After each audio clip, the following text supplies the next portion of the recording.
Welcome back to Read Along and Reflect, The Palace Papers. Today we're diving into Chapter 9, titled Camilla's Line in the Sand. This chapter is a sweeping, sometimes hilarious, sometimes exasperating look at the final act of Camilla Parker Bowles' decades-long transformation from Mistress in the Shadows to Duchess in the Winner's Enclosure. And it all starts with a woman who's just tired of being sidelined. Mrs. Parker Bowles was restive. Life had greatly improved since the wilderness years, but she also felt marooned. Despite all the finagling and finessing of Mark Bolland, who had now been gone for over a year, all the patient maneuvering into royal acceptance that seemed to be gathering steam after the death of the Queen Mother and the Golden Jubilee, all her sweet talking of a succession of private secretaries to the Queen and the Prince of Wales, all the careful overtures to the still-guarded Prince William and an outright sullen Prince Harry, there was always some fresh debacle not of her making that drove her underground again. She was the hoarse whisperer of Charles's emotional needs, and knew how to dispense tough love with charm. One of her challenges was to sustain Charles through his Diana PTSD. Camilla's role in Charles's life was far from glamorous. She wasn't just the woman behind the prince, she was the emotional shock absorber, his quiet coach, the only person allowed to break through the fog of royal self-pity. And yet, despite her devotion, she had no official place in the royal machine. You can feel her fatigue seeping through the pages. He moaned endlessly about being undervalued by his mother, the nation, and the press. He complained his life was unbearable when his office was the wrong temperature. In 2004, he reportedly said, "Nobody knows what utter hell it is to be Prince of Wales." Consumed by what he thought were the burdens of his office, he was frequently clueless about how distorted his worldview was. After a visit to India in October 2003, he offered as an inspiring example of livability the shanty town slum in Bombay, where a population of close to 1 million lived with only one fetid bathroom for every 1,500 residents on teeming acreage half the size of the Highgrove estate. This scene honestly reads like satire. The future king, who owns multiple estates, complaining about the temperature in his office, while praising slums as models of livability. You almost want to shake him and say, "Read the room, sir," but it also shows how deeply isolated he was in his rarefied world. Charles's letters became known as the Black Spider memos because of the prince's sprawling comments, handwritten in black fountain pen. Topics ranged from his dislike of the Human Rights Act 1998 and the degree to which our lives are becoming ruled by a truly absurd degree of politically correct interference to governmental neglect of rural England. Blair and his ministers received letter bombs pushing for a cull of Britain's badgers and a protest about the illegal fishing of the Patagonian toothfish. In one letter of April 2002, which his advisors apparently begged him not to send, he associated himself with the views of a Cumbrian farmer who asserted, "If we, as a group, were black or gay, we would not be victimized or picked on."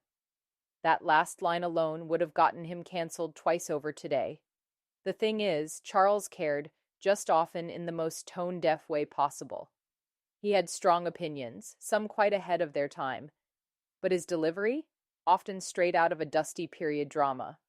Camilla had started to resent the curtailment of freedoms without the dignity of being Charles's official consort. For a woman used to running her own domestic show for decades while her military husband served overseas or in London, she found it disheartening, I am told, to be a permanent guest in Charles's multiple grand houses, with lugubrious eavesdropping servants always loitering around. This is where it really gets personal. Imagine being in someone's life for decades, giving up your privacy, your independence, and yet still feeling like a guest in his house. Camilla was over it, and honestly, can't blame her. During Edward Van Cutsam's wedding, Camilla had been expecting to sit directly behind Charles, who, protocol demanded, would join the Queen and Prince Philip at the front. But no, that Dutch cow, as Camilla reportedly called Emily Van Cutsam, had stuck Camilla on the other side of the cathedral with the bride's friends at the back. Camilla refused to be understanding this time.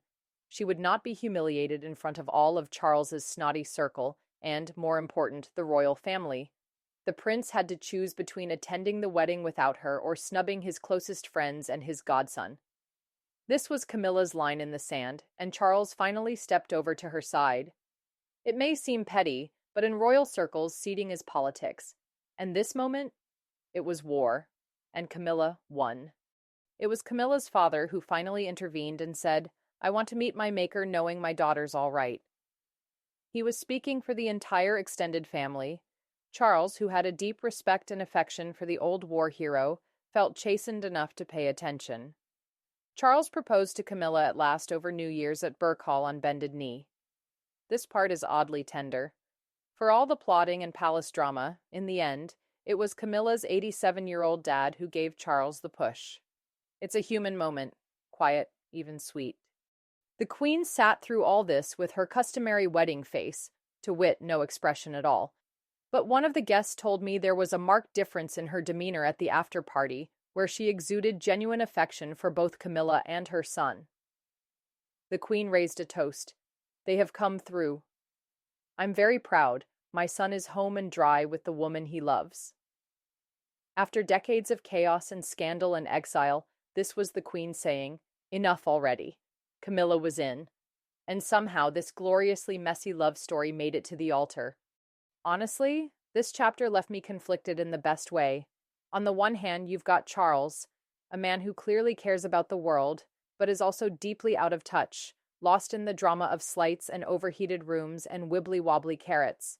On the other, there's Camilla, who spent decades being patient, discreet, sidelined, only to finally be allowed to step into the light.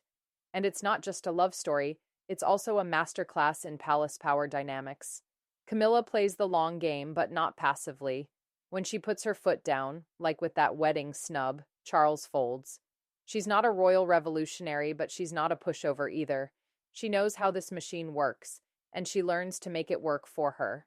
What's wild is how much of this chapter plays out like a slow-motion soap opera. The gossipy snubs, the late-night angst, the chess match of titles, invites, and side rooms. And at the heart of it, a woman trying to stop being a footnote in someone else's fairy tale.